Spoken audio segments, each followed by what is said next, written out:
Sagot ng nanay ko po sa mga interviews niya po. Unang-una po yung 70K na incentives po na sinasabi niya from World Championships 2021 po. Unang-una po 2022 po yun. At hindi lang po 70K yung na-receive ko po doon. Alam ko 6 digits po yun dahil dalawa po yung nakuha kong medalya. After nun, mga bandang December, umuwi ako sa Pilipinas. Nakikita kami ng mama ko. At hindi niya sa akin sinasabi na na-receive niya na pala yung incentives ko from World Championships. Hindi ko pa po malalaman na na-receive niya na po yung incentives ko kung hindi ko pa po hinanap. Never ko na po na-receive yung incentives ko po na yun. At never ko na rin naman po na hiningi yun sa kanila. Binigay ko na at wala na po yun sa akin. Ang sa akin lang naman, gusto ko malaman kung saan napunta yung incentives ko po na yun. Yung principle po kasi dito wala po sa liit o laki ng amount po na incentives po na ginalaw niya, kundi po sa pagtago at paggalaw niya nang wala ko pong consent, yung pinapoint ko po sa kanya. At yung about sa red flag daw po si Chloe na sinabi ng mama ko, hinusgahan niya po agad si Chloe sa pananamit at sa pag-acto po niya. Magkaiba po ng kinalakihan. Unang-una, lumaki si Chloe sa Australia at ayun yung nakagisnay niyang culture. At ibang-iba po talaga sa Pilipinas kung paano tayo gumalaw, magsalita o manamit po. At yung about po sa yung mauubos po yung anak ko, nasabi po ng mama ko. Unang-una po si Chloe po may sarili po siyang income.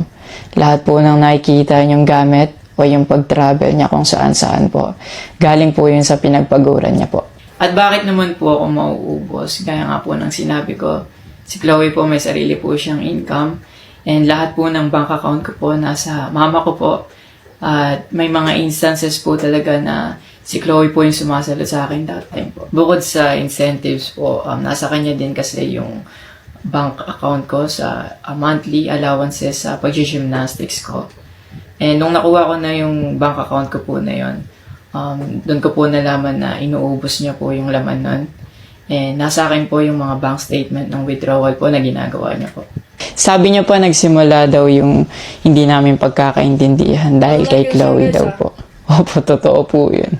Dahil ever since unang-una pa lang, ayaw niya na kay Chloe kahit hindi niya pa po nakikita or nakikilala in person.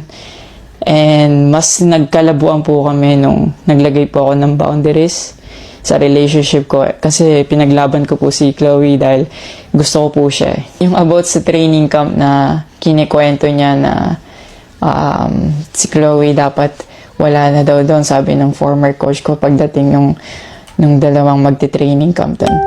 Usually, kapag magti-training camp kami, palaging naka-hotel. And miscommunicated yon na doon pala sila sa akin na mag-i-stay. Hindi rin totoo na pagpunta nila doon, nung dalawang bata, dapat wala na si Chloe kasi sabay-sabay silang pumunta doon. Actually, nagulat pa yung former coach ko kasi nandun si Chloe. Minelcome naman namin sila talaga. Nag-prepare kami para sa kanila. So, hindi ko alam kung bakit ganun yung mga sinasabi niya. At yung sinasabi niya po na yung dalawang bata po dahil si Chloe andun, yung nakabalandra daw yung puwet po. Bilang nakakatandang kapatid po, bilang boyfriend ni Chloe po at bilang ate at kuya po, kami po like aalagaan po namin sila. Hindi namin po gagawin yung mga iniisip niya na ganon ang dumi niya mag-isip at hindi appropriate yon para sa akin at disrespectful yon actually sa akin and kay Chloe po. And yung sinasabi niya na so dapat wala daw pong outsider or guest po doon sa apartment ko po. Di din po yung totoo kasi wala naman pong naka-indicate or nakalagay sa contract na bawal yung guest or outsider sa loob po ng apartment po. And actually, invited po si Chloe ng former coach ko from Japan nung SEA Games pa lang po sa Vietnam. So, sinabihan kami na invite mo na lang si Chloe sa Japan and doon kayo mag-hangout. Sabi niya pa na feeling niya daw nilalayo ako ni Chloe sa kanila Unang-una po yun, months before nun, kasi uuwi ako parang 3 days yun. Sinabihan ko na sila na mag-i-spend time ako kay Chloe. Nagpunta kami sa Baguio. Sinama ko si Chloe, nag-spend time kami. Nakikipaghalubilo naman po kami, hindi naman ako nilalayo ni Chloe. Actually, pumunta pa kami sa Pangasinan.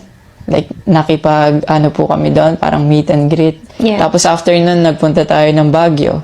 And then, ikaw pa nga nag-aya na yung sa bike. Yeah, Because we didn't tayo. know what to do Yeah. after nung kumain, because they were like, oh, what do we do? I was like, oh, let's go sa Burnham Park. Yeah. So that we can take the little kids to go biking. Yeah. So I'll just attach a screenshot of me saying sorry at that time if they felt left out when we were all hanging out sa Baguio. So you guys can just pause and read. Actually, nagkita po yung mama ko and yung family ni Chloe twice po.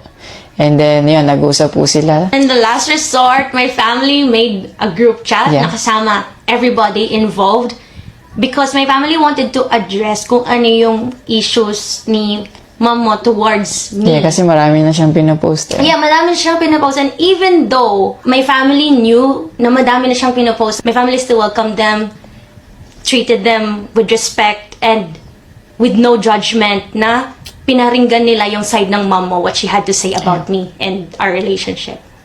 And then, after the group chat, she left, Yeah. your mom left, and wala siyang narinig anything from my family. May recent interview po kayo na kinakongratulate niyo po ako. Kung genuine po talaga kayo, maraming salamat po. Ina-acknowledge ko po yung pagka-congratulate niyo sa akin.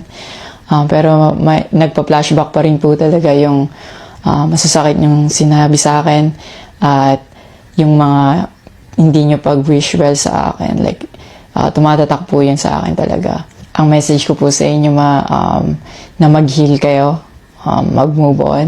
At napatawad ko na kayo long time ago po. Pinagpipray ko na maging safe kayo palagi at nasa maayos kayong kalagayan dyan lahat. Tigilan na po natin to at i-celebrate na lang po natin yung mga ginawa po ng paghihirap, pagsasakripisyo ng bawat atletang Pilipino dito sa Well guys, Olympics. anong masasabi nyo dito? Comment down below.